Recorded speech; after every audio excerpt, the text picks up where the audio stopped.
Mira qué cosa más linda. Después de una tormenta y el arco iris. Mira, aquí está mi vista desde mi balcón. Todas las familias tienen al menos un secreto. Y la mía no es la excepción. Era mi ídola, mi tía Chani. ¡Aló! ¡Chani! Un café a venir levantándote. ¡No!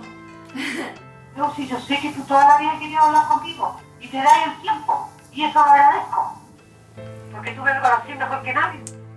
Mi tía sí trabajó en la Fuerza Aérea como me habían contado. Lo que no sabía es que también fue parte de la DINA, la policía secreta de la dictadura de Pinochet. Una de las torturadoras más brutales que tuvo la Dirección de Inteligencia Nacional DINA, la Sala Penal de la Corte Suprema autorizó al ministro Miguel Vázquez pedir a Australia la extradición de quien fue la exsecretaria del director de la Policía Secreta, el general en retiro Manuel Contreras. No puedo negar que hubiera un exceso.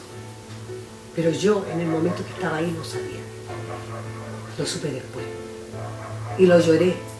Y cada vez que me han interrogado me he puesto a llorar porque no soporto que maltraten a un ser humano.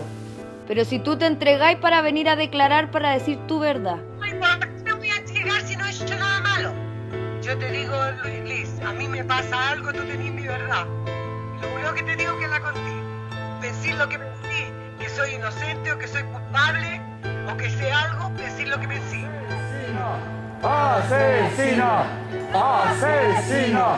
¡Asesino! ¡Asesino!